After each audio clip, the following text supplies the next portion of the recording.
अब हमने स्टडी करना है कि प्रोकैरियोटिक और यूकैरियोटिक सेल में क्या डिफरेंस है। तो दोनों तरह के सेल्स में कुछ सिमिलरिटीज भी होती हैं और कुछ डिफरेंसेस भी होते हैं। ये यूकैरियोटिक सेल एक बना हुआ है, इसको हम यहीं पे रखते हैं। इसके साथ एक प्रोकैरियोटिक सेल भी मैं यहाँ पे बनाता हूँ, फिर हम देखते हैं कि उनमें क्या क्या डिफरेंसेस हैं। प्रोकैरियोटिक सेल ज्यादातर बैक्टीरिया के सेल्स होते हैं, तो एक बैक्टीरिया की डायग्राम में बना देता हूँ।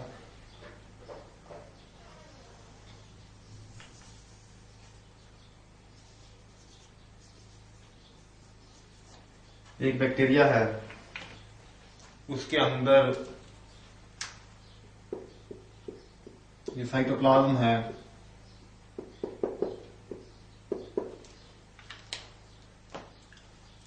और सेंटर में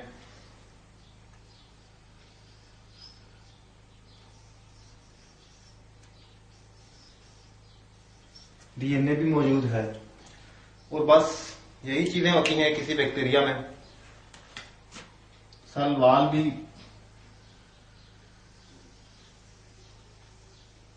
बाज प्रोकैरियोट्स में होती है, सेल मेम्ब्रेन भी होती है। तो आपके सामने ये सेल यूकैरियोटिक है और ये प्रोकैरियोटिक है। ये प्रोकैरियोटिक सेल ये है और ये यूकैरियोटिक सेल ये है। तो आप देख सकते हैं कि दोनों में ये कितना ज्यादा कॉम्प्लेक्स है और ये कितना सिंपल है। उसमें बहुत ज्यादा ढेर लगे हुए हैं चीजों के, इसमें बिल्कुल सिंपल कोई खास चीजें। अभी उसमें कुछ चीजें हमने तो बनाई ही नहीं, जैसा कि माइटोकॉन्ड्रिया है।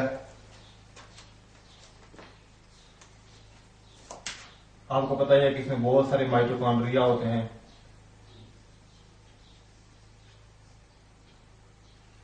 प्लास्टिड्स होते हैं,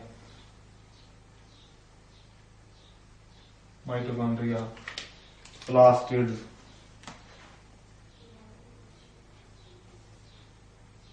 चलें इसी को प्लास्टिड बना लेते हैं।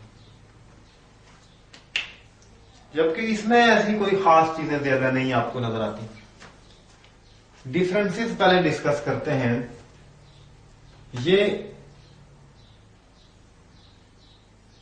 फ्लैजेला है। याद रखिएगा कि कुछ बैक्टीरिया में फ्लैजेला होते हैं और कुछ में नहीं होते। बाद में यहां पे होते हैं, बाद में ये इधर होते हैं, बाद में चारों तरफ होते हैं, बाद में इस और इस साइड, दो साइड पे होते हैं। ये कोई बात नहीं। हमने एक वैसे टाइप के तौर पे एक बैक्टीरिया बना लिया है, एग्जांपल के तौर पे। फिर ये सेल वॉल है इसमें, और सेल मेम्ब्रेन है या प्लाज्मा मेम्ब्रेन।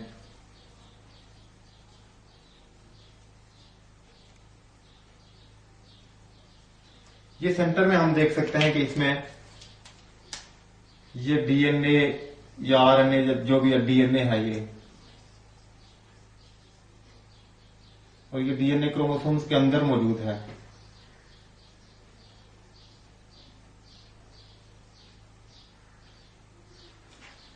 उसका डीएनए भी क्रोमोसोम्स में है, लेकिन वो क्रोमोसोम्स न्यूक्लियस के अंदर हैं। तो पहला बड़ा डिफरेंस आपको जो नजर आता है वो ये है कि प्रोकैरियोटिक सेल में कोई न्यूक्लियस नहीं होता। यहां पे कोई न्यूक्लियस नहीं है। ये साइटोप्लाज्म है,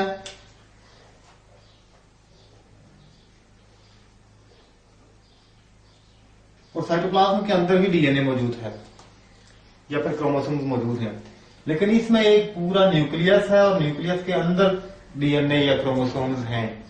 एक डिफरेंस ये हो गया। हम इसको अभी मिटा के तो फिर लिस्ट बनाएंगे। डिफरेंसेस यहां लिख लेते हैं नीचे। फर्स्ट डिफरेंस है न्यूक्लियस का।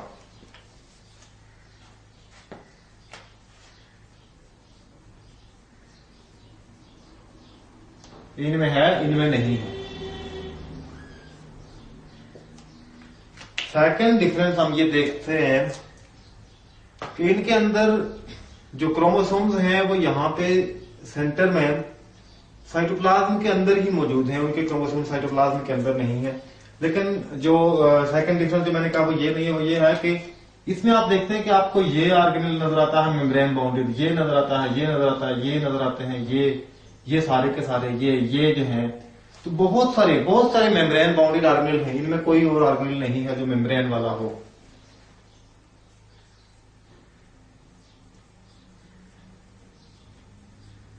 मेम्ब्रेन बाउंडेड ऑर्गेनेल इनमें नहीं होता, उनमें होते हैं। उसके बाद प्रोकैरियोटिक सेल जो है, इसका ओवरऑल साइज यूकैरियोटिक सेल से छोटा होता है। और कितना छोटा होता है? अगर इसका 1 मिलीमीटर हम कह लें वैसे फर्जी तौर पर, तो इसका 10 होगा। ये इससे 10 टाइम ग्रेटर होता है। यूकैरियोटिक सेल प्रोकैरियोटिक से 10 टाइम्स ग्रेटर होता है। हम ये दोबारा चीजें लिखते हैं। उसके बाद राइबोसोम्स दोनों में होते हैं, लेकिन इनके राइबोसोम उनके राइबोसोम से छोटे होते हैं। उसके बाद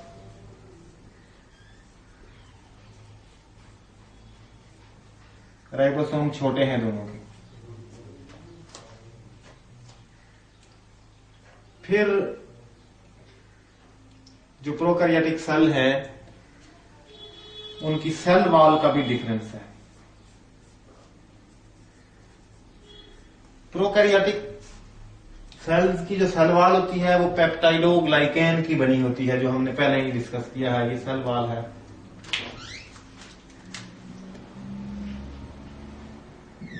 तो ये बनी होती है प्रोकैरियोटिक में पेप्टाइडोग्लाइकेन से।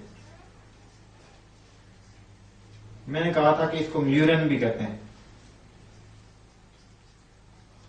जबकि यूकैरियोटिक सेल्स में जो सेल वॉल होती है, प्लांट्स में और फंजाई में होती है, एनिमल में नहीं होती। वो पेप्टाइडोग्लाइकेन की नहीं होती, बल्कि प्लांट्स में सेलुलोज की होती है, जो हम पहले पढ़ चुके हैं, और फंजाई में काइटिन की होती है। इनकी सेल वॉल, अगर प्लांट्स हैं यूकैरियोटिक तो वो सेलुलोज की होती है, और अगर फंजाई है तो वो काइटिन की होती है, जबकि प्रोकैरियोटिक में पेप्टाइडोग्लाइकेन की होती है। तो ये डिफरेंसेस हैं इनके मेन। अभी जरा सिमिलरिटीज भी हम देख लेते हैं, फिर मैं इधर एनलिस्ट कर दूं किसी जगह पे। यहां पे हम साइड में जगह बनाते हैं जहां पे हम इनकी सिमिलरिटीज की लिस्ट बनाएंगे। हम देख सकते हैं, यानी जो चीजें दोनों में सेम हैं। पहली चीज कि दोनों का जेनेटिक मटेरियल डीएनए है, इधर भी उधर भी।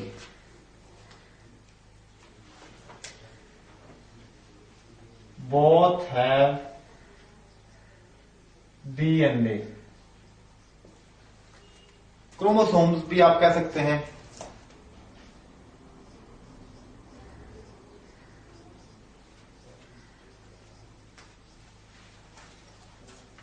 डीएनए या क्रोमोसोम्स दोनों में है।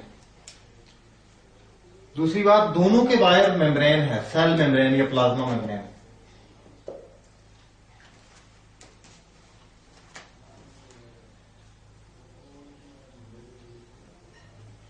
Plasma membrane.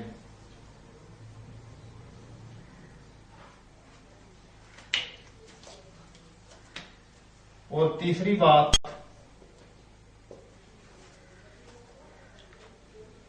कि राइबोसोम इनमें भी है, उनमें भी है। दोनों में राइबोसोम्स हैं।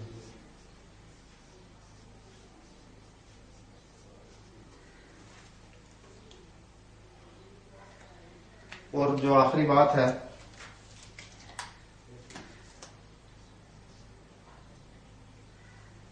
कि दोनों में मेटाबॉलिज्म बेसिकली सेम ही होता है।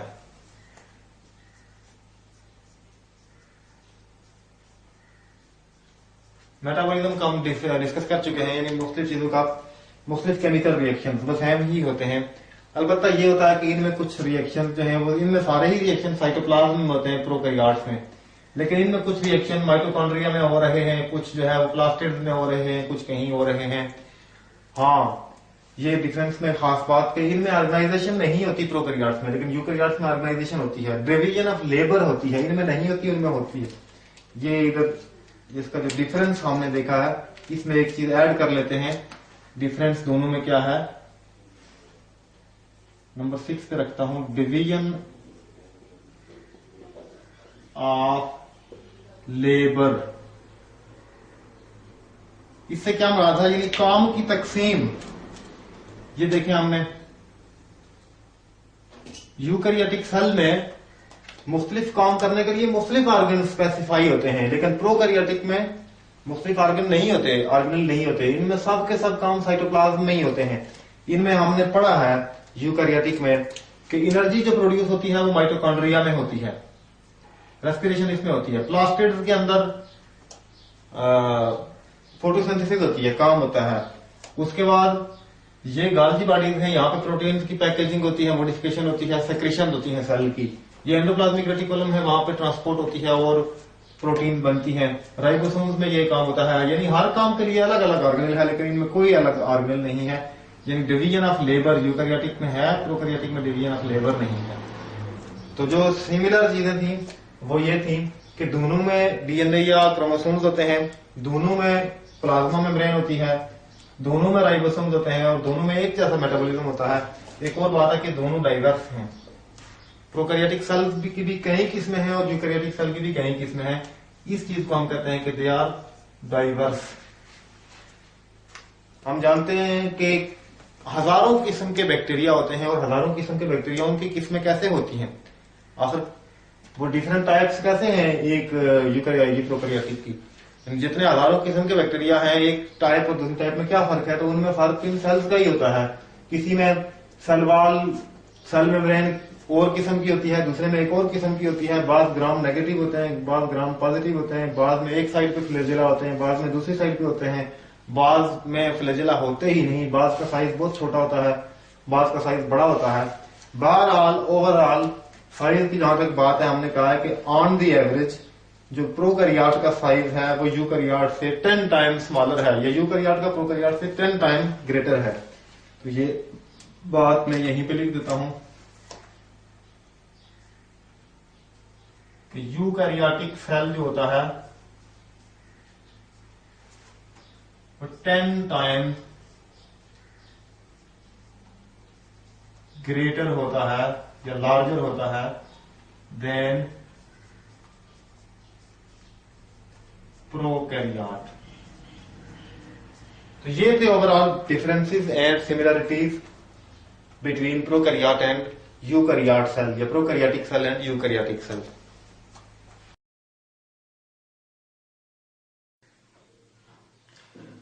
हमारे पास नेक्स्ट एक टॉपिक है कि सेल के साइज का और उसके सरफेस एरिया का और उसके वॉल्यूम का क्या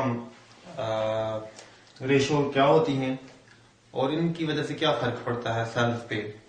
और एक टॉपिक है कि सेल के फंक्शन और स्ट्रक्चर में कैसे आपस में सिमिलरिटी होती है और फंक्शन जो है उनका उसके मुताबिक ही स्ट्रक्चर भी चेंज हो जाती है।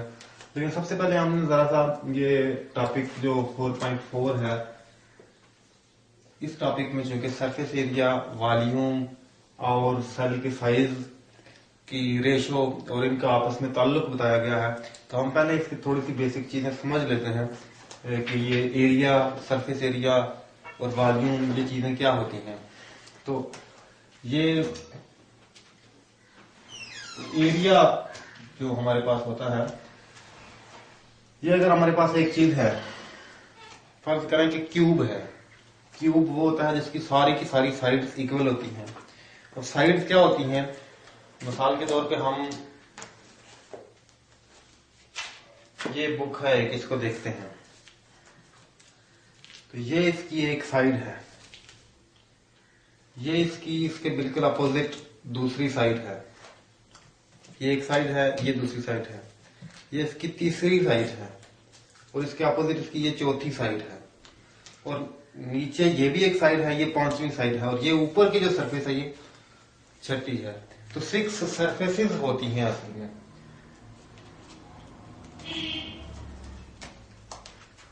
6 सरफेसेस होती हैं।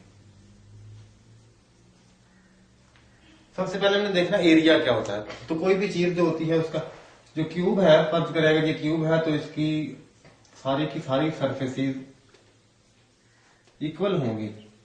ऐसा अगर हमारे पास कोई है, सपोज कि ये एक क्यूब है, तो इसकी 10 मीटर हम फर्ज कर लेते हैं कि सारी सरफेसेस हैं। तो हमारे पास जो एरिया आ जाएगा इसका, वो क्या आएगा? एरिया होता क्या है? एरिया होता है एक सरफेस या एक साइड को उसी साइड से मल्टीप्लाई करें तो एरिया हासिल होता है। ये क्या हो जाएगा? That will be equal to 10 multiplied by 10,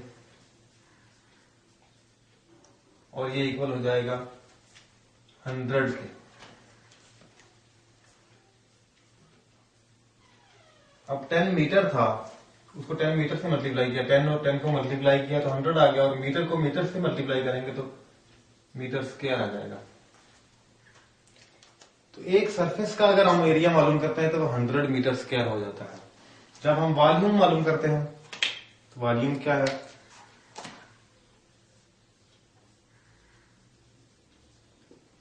volume के लिए हमारे पास फार्मूला होता है किसी चीज की लेंथ मल्टीप्लाइड बाय उसकी विड्थ मल्टीप्लाइड बाय उसकी हाइट। मिसाल के तौर पे ये बुक है, अगर इसकी ऑल साइड नहीं हम लेते, ये इसकी लेंथ है, ये इसकी विड्थ है, और ये यहां से यहां तक इसकी हाइट है। 3 चीजों को मल्टीप्लाई करते हैं तो हमारे पास वॉल्यूम आ जाता है। तो जो चीज क्यूब होती है उसकी सारी चीजें इक्वल होती हैं। अगर ये क्यूब है तो उसकी लेंथ भी उतनी ही होगी जितनी उसकी विड्थ होगी और उतनी ही हाइट होगी। क्यूब की सारी डायमेंशन इक्वल होती हैं। यहां लिख देता हूं क्यूब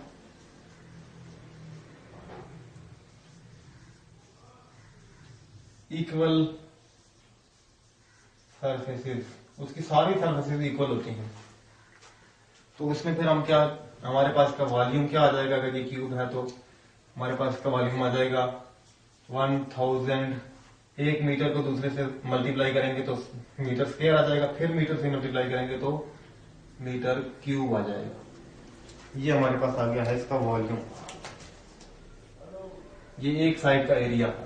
अगर हम सरफेस एरिया लेना चाहते हैं, सरफेस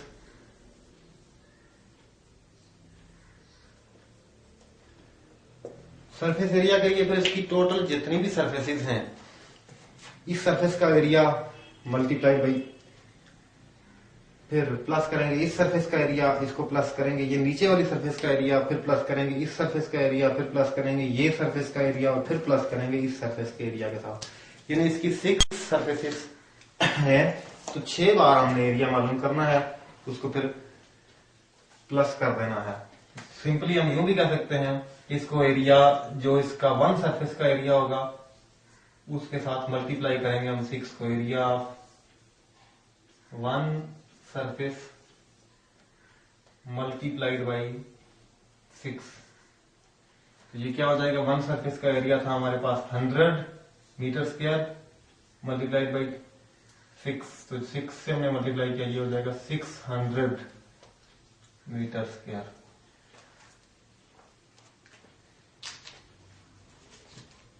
तो ये सिंपली सिर्फ ये समझने के लिए था कि एरिया, सरफेस एरिया और वॉल्यूम क्या चीजें होती हैं।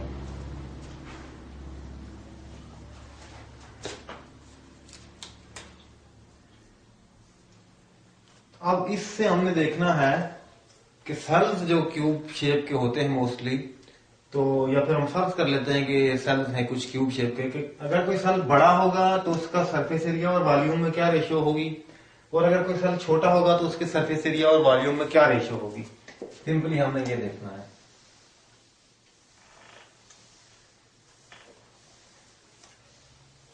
हमारे पास एक डायग्राम है जिसमें एक सेल दिखाया गया है जो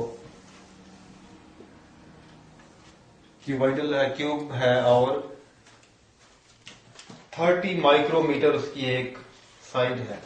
बड़ा सेल है जिसकी एक साइड 30 माइक्रोमीटर है, सारी साइड फिर 30 माइक्रोमीटर है। इसकी जो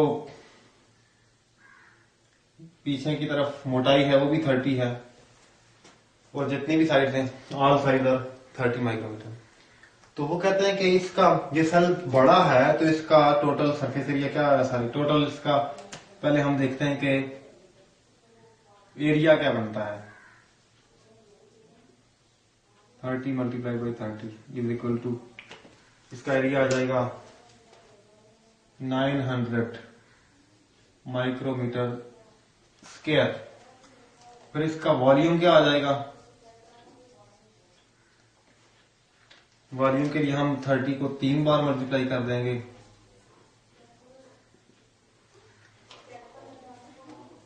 27,000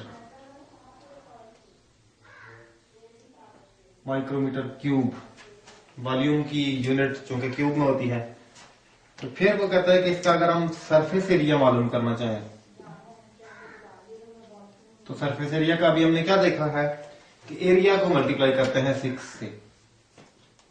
एरिया मल्टीप्लाई बाई 6, तो एरिया कितना था हमारे पास 900 था।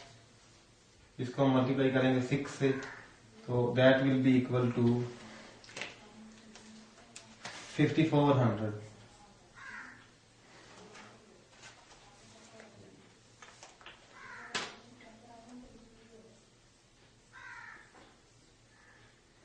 Metre square. ये एक बड़ा सेल था तो उसका सरफेस एरिया इतना बना, वॉल्यूम इतना बना, 27,000 है और सरफेस एरिया इतना बन गया।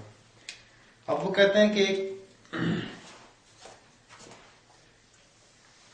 अगर इसी एरिया में जितना ये इसका वॉल्यूम है इतने ही वॉल्यूम में छोटे छोटे सेल्स हों हमारे पास, स्मॉल क्यूब हम रखें जो 30 के बजाय 10 माइक्रोमीटर का अगर हम एक क्यूब रखें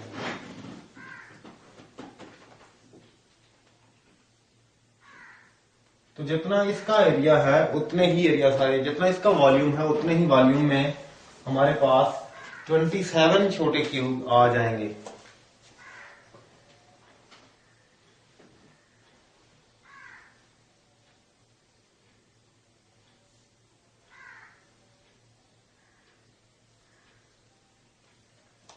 अब ये 3 है तो 3 इसके पीछे भी होंगे एग्जैक्टली ऐसे ही बराबर, क्योंकि ये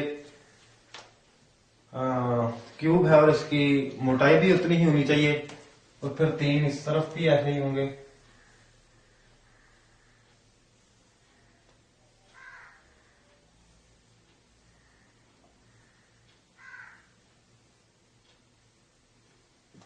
सामने हमें नजर आते हैं कि ये एक तो 3 छोटे क्यूब्स हैं और इनमें से हर एक की 10 माइक्रोमीटर 10 माइक्रोमीटर और 10 माइक्रोमीटर टोटल डायमेंशंस हैं।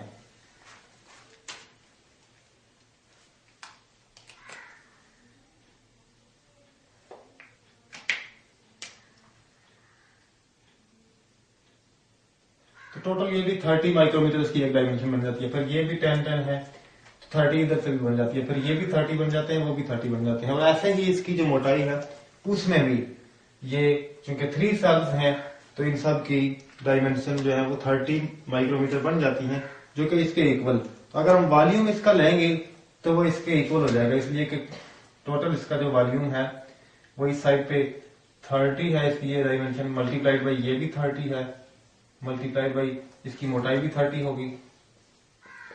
तो ये उतना ही हो जाएगा जितना कि इसका वॉल्यूम था इन 27,000 माइक्रोमीटर स्क्वायर। वॉल्यूम उतना ही है, लेकिन अब सेल्स चूंकि छोटे छोटे थे इसलिए अब सरफेस एरिया पे काफी फर्क पड़ जाएगा।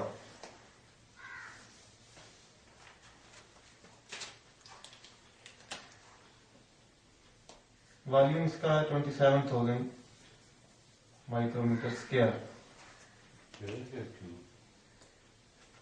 क्यूब, ये वॉल्यूम की यूनिट क्यूब है। तो सरफेस एरिया इसका अलबत्ता काफी डिफरेंट हो जाएगा।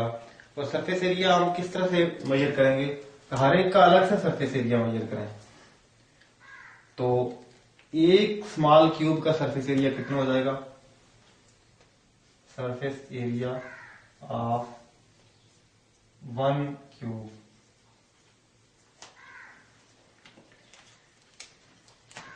बराबर होगा 6 मल्टीप्लाइड बाई, चूंकि इसका एरिया कितना होगा 10 multiplied by 10 100, 6 multiplied by 100 is equal to 600। और 27 का सरफेस एरिया ऑफ 27 क्यूब्स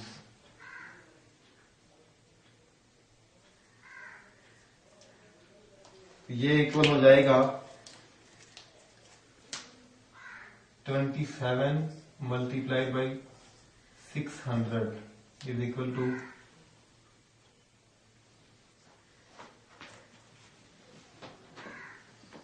16200,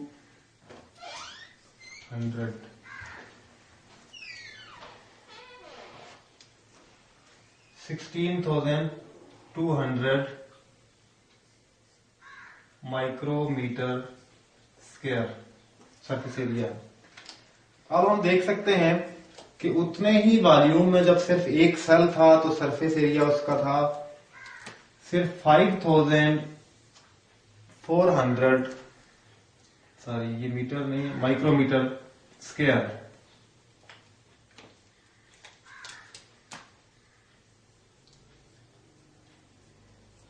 और उतने ही वॉल्यूम में जब 27 सेल्स हैं तो उनका सरफेस एरिया आ गया है 16,200 माइक्रोमीटर स्क्वायर। सरफेस एरिया में बहुत ज्यादा डिफरेंस है, ये तकरीबन 3 टाइम्स लार्जर है surface area of 27 cubes then surface area of 1 cube in same volume.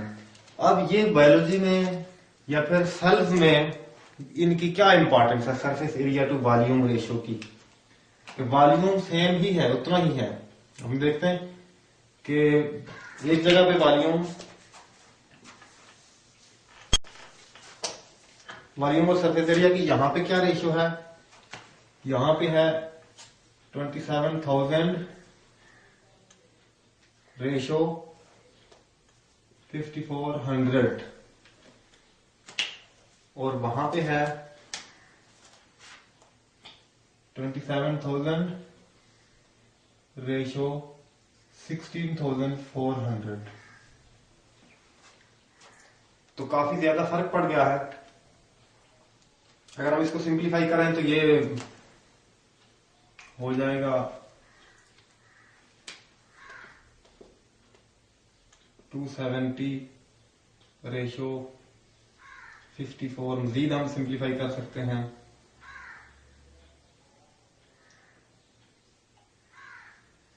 135 ratio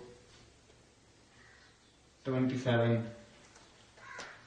और इधर अगर हम सिंप्लीफाई करते हैं इसे तो ये हो जाएगा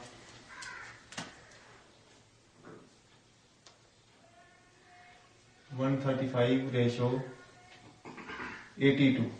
ये हमारे पास फाइनल इनकी रेशियोज आई हैं कि लार्ज स्केयर के लिए जो लार्ज हमारे पास सेल है उसके लिए surface area to volume ratio, क्योंकि volume to surface area ratio हो जाएगी 135 रेशियो 27।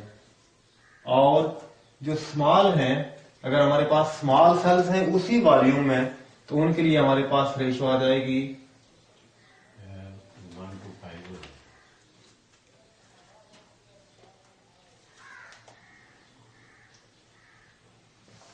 इनके लिए रेशियो के मैं नीचे लिख लेता हूं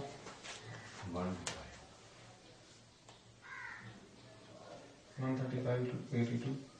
और इसको अगर हम मजीद सिंप्लीफाई करें तो ये एक मिनट जरा करके देखते हैं हम। 75 13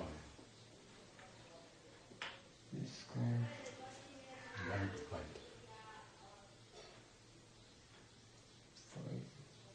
हाँ जी, ये 5:1 हो जाएगा। और ये तकरीबन हम पॉइंट्स को छोड़ देंगे।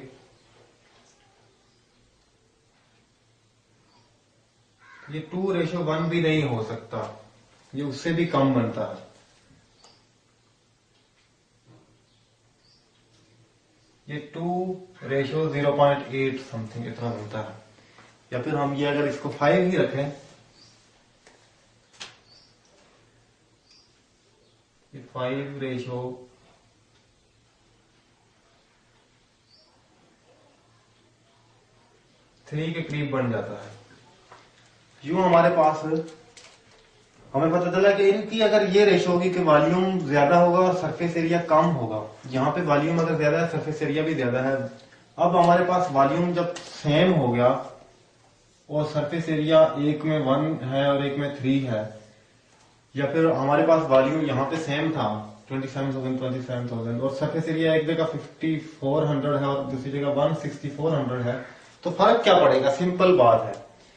तो ये बात जो है वो समझने की है कि सरफेस एरिया जितना ज्यादा होगा, किसी चीज को जितनी ज्यादा सरफेस अवेलेबल होगी उतनी ही ज्यादा वहां पे डिफ्यूजन होगी, यानी चीजें बाहर से अंदर डिफ्यूज होके आएंगी, अंदर से बाहर डिफ्यूज होके जाएंगी।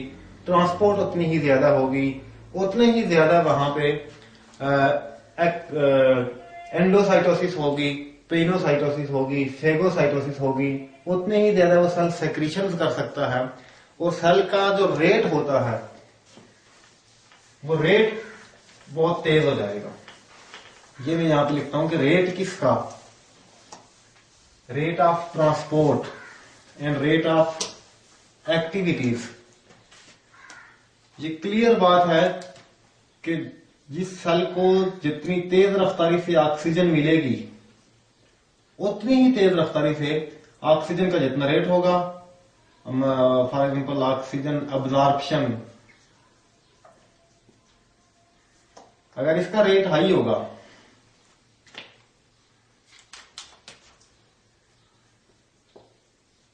हाई अब्जॉर्प्शन ऑफ ऑक्सीजन अगर होगी तो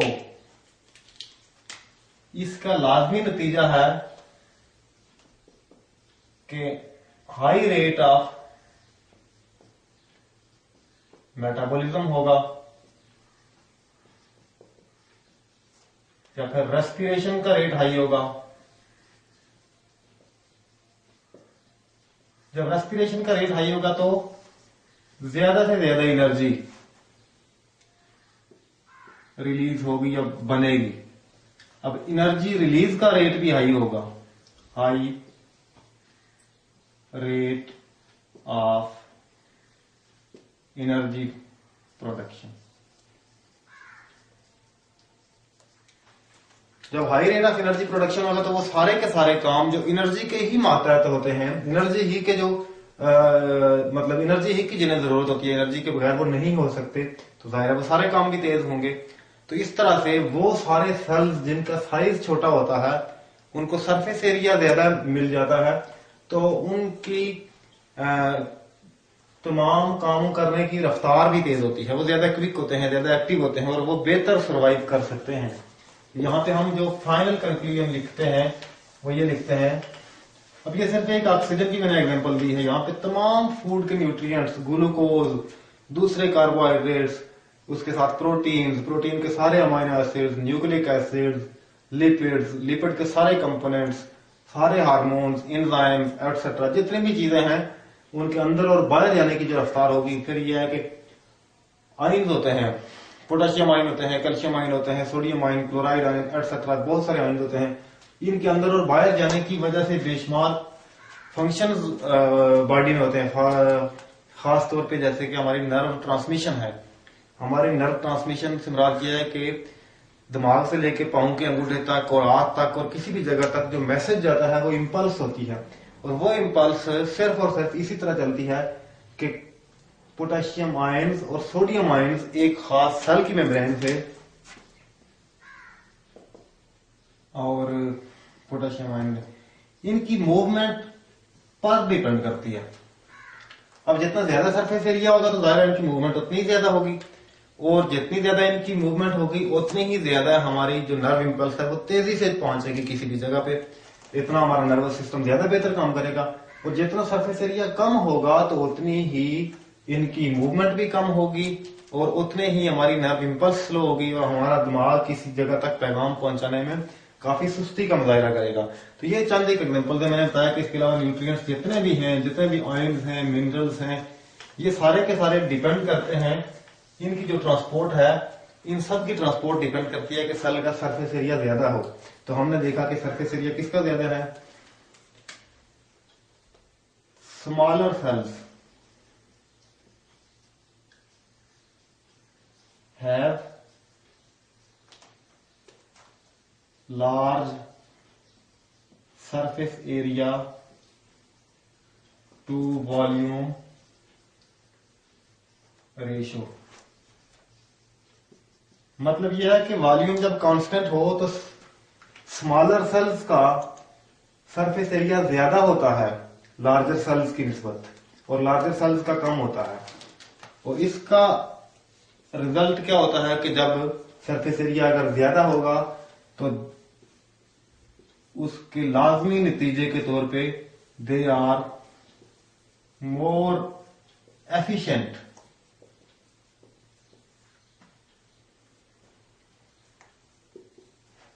इन ऑल ऑफ देयर एक्टिविटीज।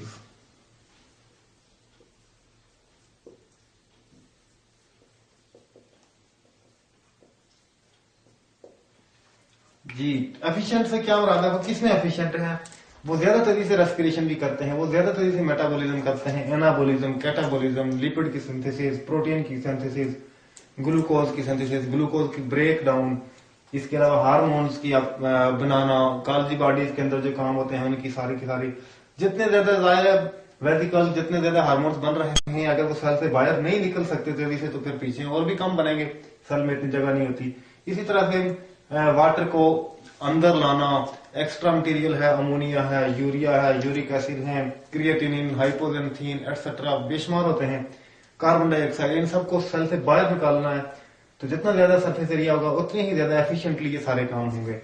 तो हमारा कंक्लूजन ओवरऑल ये है कि smaller cells have larger surface area to volume ratio, इन सरफेस एरिया उनका ज्यादा होता है when the volume is constant, और इसके नतीजे में they are more efficient in all of their activities. और एक्टिविटीज के मैंने नाम बता दिए हैं बहुत सारे, इसके अलावा भी जितनी भी एक्टिविटीज हैं, किसी की इंपल्स ट्रांसमिशन है, ट्रांसपोर्ट है, एटसेट्रा, जितनी भी एक्टिविटीज हैं, तो स्मॉलर सेल्स ज्यादा वीक होते हैं और ज्यादा एफिशिएंट होते हैं देन लार्जर सेल्स। अब ओवरऑल वैसे सेल के साइजेस क्या होते हैं, इस टॉपिक में ये चीजें भी थोड़ी बहुत डिस्कस हुई हैं। दुनिया में जो सबसे छोटा सेल है वो बैक्टीरिया का है, और बैक्टीरिया के सेल में भी बहुत ज्यादा वैरायटीज हैं। स्मॉलेस्ट बैक्टीरिया जो है वो एक बैक्टीरिया होता है जिसे माइकोप्लाज्मा कहते हैं,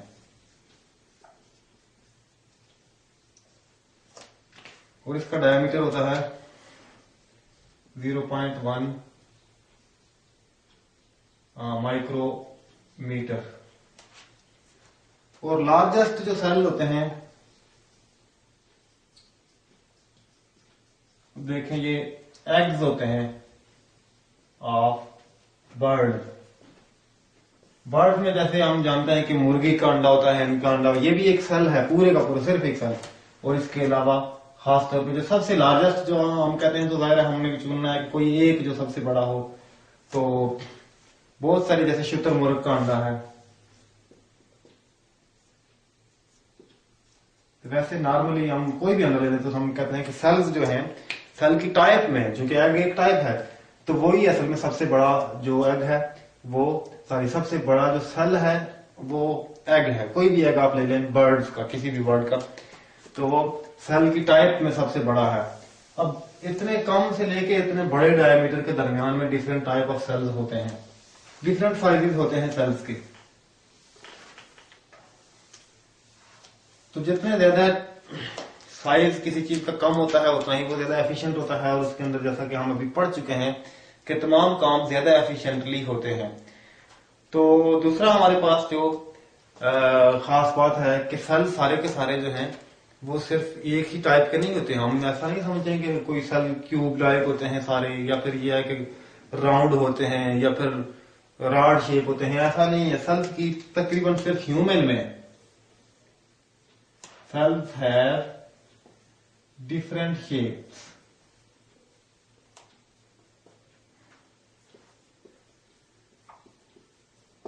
पहली बात यह है कि सेल्स की डिफरेंट शेप्स होती हैं, और डिफरेंट क्या होता है, साइज एंड डिफरेंट साइज। तो शेप और साइज के लिहाज से इनकी डिफरेंट टाइप्स होती हैं। तो हम लिख सकते हैं कि they have different types according to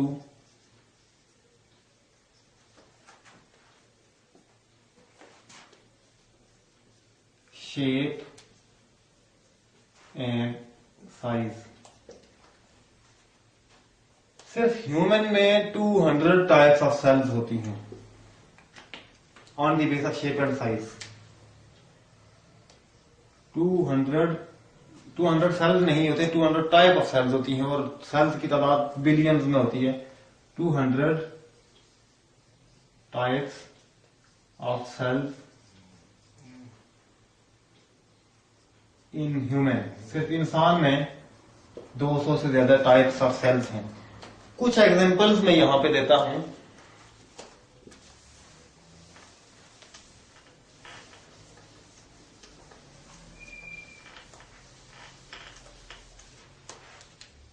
sales of nervous system, मिसाल के तौर पे हमारे पास है नर्वस सिस्टम।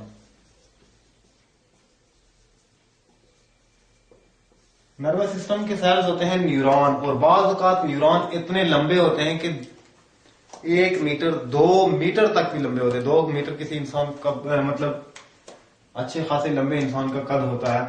तो न्यूरॉन ये एक टाइप ऑफ सेल है। कैसे होते हैं, थिन एंड लॉन्ग फाइबर्स। जैसे ये एक साइड पे इनकी सेल बॉडी होती है, सेल बॉडी के बाद डेंड्राइट्स एक्सेट्रा ये वो, इसके अंदर साइटोप्लाज्म, और उसका एक हिस्सा निकलता है और यहां तक ऐसे गया हुआ, और बाज़ औक़ात यूं भी हो सकता है। ये एक सेल हो सकता है, ऐसा भी सेल होता है। एक न्यूरॉन है, ये नर्वस सिस्टम का एक सेल है। स्किन के सेल में स्किन के अंदर क्यूब लाइक सेल्स होते हैं, जैसा कि हम पहले हमने देखा।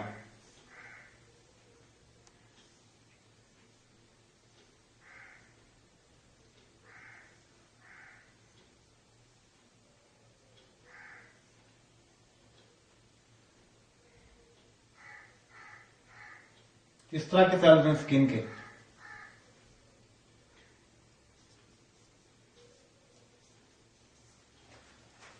अब देखें कि डिफरेंस है, यानी बहुत ज्यादा डिफरेंस है। मसल के सेल्स हैं फिर लंबे और कुछ इस शेप के होते हैं। उनके अंदर देखें तो भरे हुए होते हैं इस तरह के फाइबर से। Muscle cell, red blood cells होते हैं, इतने से होते हैं और राउंड होते हैं। इनकी साइज में भी इतनी ही रेशियो होती है। आरबीसीज हैं, ये RBCs red blood sales. White blood cells होते हैं, डिफरेंट ऐसी शेप के भी होते हैं, ऐसी शेप के भी होते हैं। There are different types of cells according to shape and size in human. तो ये तो एक बात थी। ये टाइप्स और ये शेप और साइज ये सब क्यों होता है, ये हमारा जो एक टॉपिक है, टॉपिक 4.2.7, उस टॉपिक में यही बात डिस्कस की गई है। जो यहीं से स्टार्ट हो जाएगा वो टॉपिक है cell structure and function, the relation of cell structure with its function 4.2.7,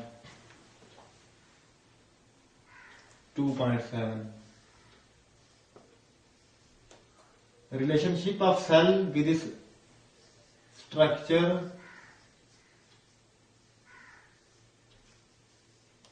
and function. देखिए सेल का स्ट्रक्चर और सेल का फंक्शन कैसे रिलेट करता है। स्ट्रक्चर एंड फंक्शन रिलेशन, और ये सब सेल के बारे में हम बात कर रहे हैं। सेल का स्ट्रक्चर और उसका फंक्शन और उनका आपस का रिलेशन। अभी स्ट्रक्चर और फंक्शन के लिहाज से हम सारे सेल्स को देख चुके हैं। हमने डिटेल में पढ़ा है कि सब सेल्स जो हैं उनकी क्या स्ट्रक्चर है और उनके अंदर क्या क्या ऑर्गेनेल्स हैं और उनके क्या फंक्शन है। अब हमने यहाँ पे सिर्फ ये देखना है कि सेल के स्ट्रक्चर का उसके फंक्शन के साथ क्या रिलेशन होते हैं। तो अभी मैंने बताया आपको ये स्ट्रक्चर्स हैं कुछ सेल्स की। ये नर्वस सिस्टम का सेल है न्यूरॉन, ये मसल का सेल है, और ये एक स्किन का सेल है, ये रेड ब्लड सेल है, और ये जो है वो व्हाइट ब्लड सेल्स है।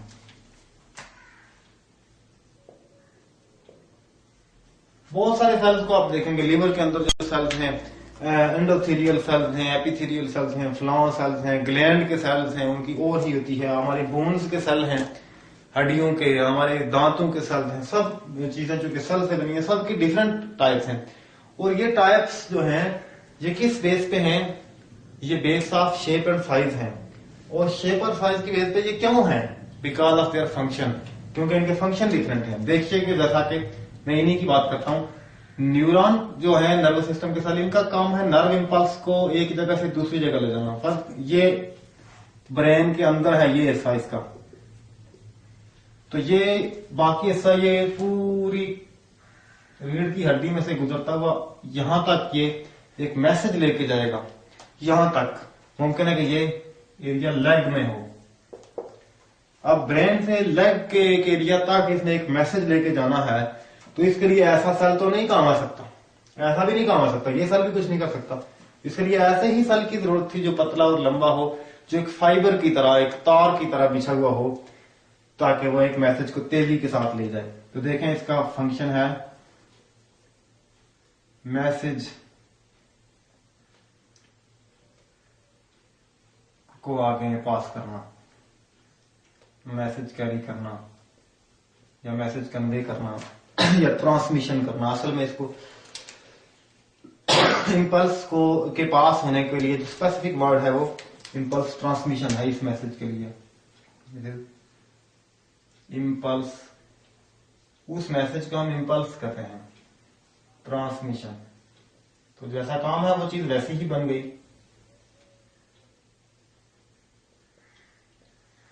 हमने बिजली की तारें लगाई हुई होती हैं कि उनमें से करंट पास होता है, या बिजली मतलब बिजली का जितना भी सिस्टम है करंट के लिए। तो अगर हम बिजली का करंट ट्रकों पे लोड करके लाना शुरू कर दें तो क्या ये कोई तरीका बनता है?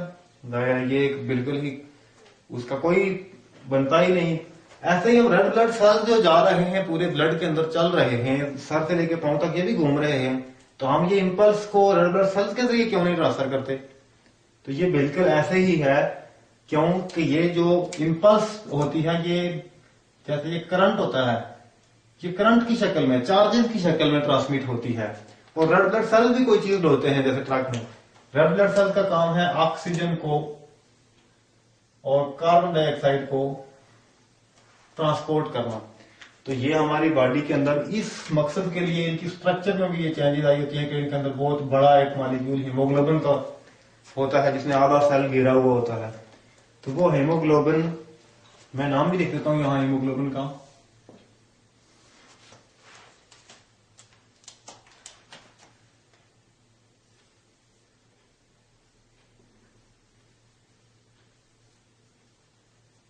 हीमोग्लोबिन ये एक रेड पिगमेंट होता है जो रेड ब्लड सेल्स के अंदर होता है, इसी की वजह से रेड ब्लड सेल्स को हम रेड ब्लड सेल्स कहते हैं। तो ये लंग्स के अंदर से ऑक्सीजन को उठाते हैं और इनको इतनी जरूरत नहीं होती है कि ये बिजली की तेजी से जाएं, आराम से ब्लड में तैरते हुए जाते हैं और जहां जहां ऑक्सीजन की जरूरत होती है जिस जिस सेल को या टिश्यू को, ये उसे देते हुए आगे चले जाते हैं और वहां से वापस बाद कार्बन डाइऑक्साइड को भी उठा के ले आते हैं ट्रकों की तरह।